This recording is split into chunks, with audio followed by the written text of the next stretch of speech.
Friends, આજે આપણે એકદમ ઝડપથી પ્રેશર કુકરમાં દૂધપાક બનાવીશું. કુકરમાં બનાવીશું એટલે ઝડપથી તો બનશે જ, પણ સ્વાદમાં એકદમ ટેસ્ટી અને જાડો અને મલાઈદાર બનશે. ફ્રેન્ડ્સ, ચેનલ પર નવા હો તો મારી ચેનલ ફૂડ વિથ ફાલ્ગુનીને સબસ્ક્રાઇબ કરી દેજો અને બાજુમાં આવેલા બેલનું નિશાન દબાવીને ઓલ પર ક્લિક કરી દેજો, જેથી મારા આવનારા બધા વિડીયોના નોટિફિકેશન તમને સમયસર મળતા રહે. ચાલો તો દૂધપાક બનાવવાનું શરૂ કરીએ.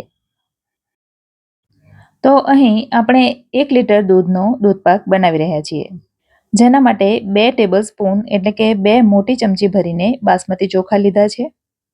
જરૂરી નથી કે બાસમતી ચોખા જ લેવાના, તમે કોઈ પણ ચોખા લઈ શકો છો. અને જો તમને વધારે ચોખા ગમતા હોય તો આના કરતાં વધારે પણ લઈ શકો.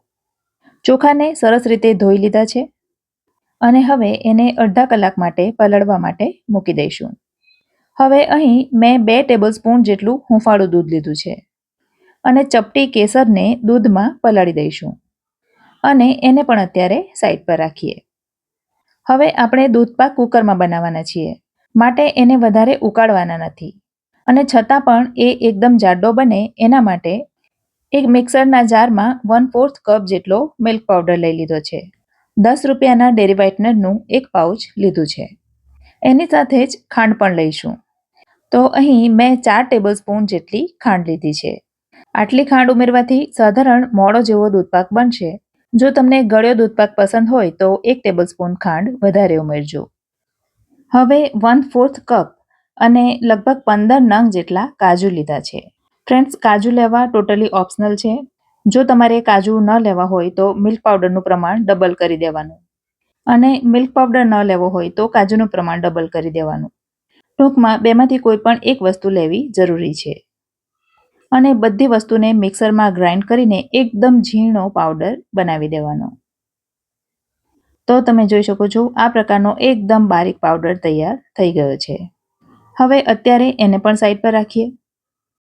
હવે અહીં મેં અમૂલનું જે તાજા દૂધ આવે છે એ લીધું છે.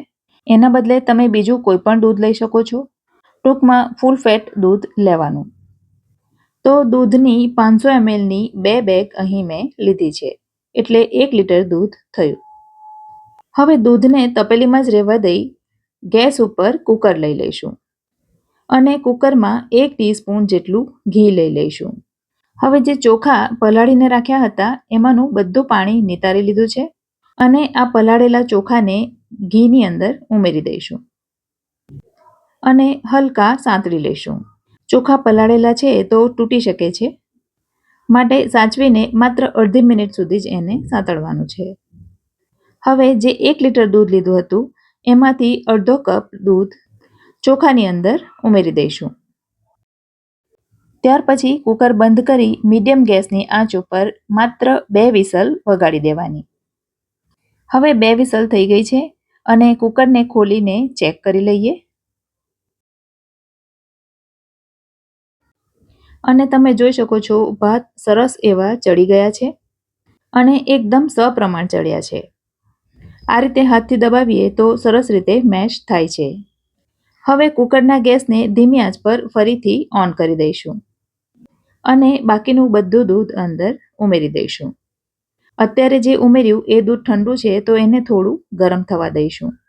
દૂધ થોડું હુંફાળું થાય એટલે એમાં કાજુ, મિલ્ક પાવડર અને ખાંડવાળો પાવડર ઉમેરી દઈશું અને ચમચા વડે સરસ રીતે મિક્સ કરી લઈશું.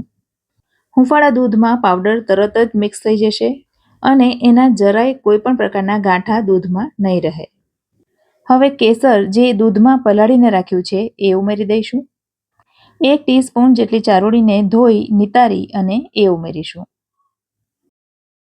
હવે તમે જોઈ શકો છો દૂધમાં એક ઉભરો આવી ગયો છે, તો ગેસની આંચ લો તરફ કરી દઈશું અને દૂધને માત્ર 5 મિનિટ સુધી ઉકળવા દઈશું. એમાં રહેલા ચોખા ચડેલા જ છે, માટે વધારે એને ઉકાળવાની જરૂર નથી. હવે ઉમેરીશું 1/2 ટીસ્પૂન જેટલો ઇલાયચીનો પાવડર અને એક જાયફળને થોડું ઘસીને ઉમેરીશું. જાયફળની ફ્લેવર એકદમ સ્ટ્રોંગ હોય છે ફ્રેન્ડ્સ, તો એને વધારે નહીં ઉમેરવાનું, માત્ર ચપટી જેટલું જ ઉમેરવાનું. બધું સરસ રીતે મિક્સ કરીને ધીમા તાપે ઉકળવા દઈશું. આપણે એમાં મિલ્ક પાવડર અને કાજુનો પાવડર ઉમેર્યો છે, જેના લીધે દૂધ ઇન્સ્ટન્ટ ઘટ્ટ બનશે અને એને વધારે પડતું ઉકાળવાની જરૂર નહીં પડે. દૂધ ઉકળી ગયા પછી એમાં થોડી બદામ, કાજુ અને પિસ્તાની કાતરી ઉમેરી દઈશું. ફ્રેન્ડ્સ, આ રીતે ખૂબ જ ઝડપથી અને ખૂબ જ ટેસ્ટી દૂધપાક તૈયાર થાય છે. માટે જોબ કરતી મહિલાઓ માટે આ રેસીપી ખૂબ જ પરફેક્ટ છે. તો કુકરમાં દૂધપાકની મારી આજની આ રેસીપી તમને ગમી હોય તો વિડીયોને લાઇક કરજો અને તમારા સર્કલમાં શેર કરજો. ફરી મળીશું આવી જ એક નવી રેસીપી સાથે. ત્યાં સુધી મને રજા આપો. આવજો.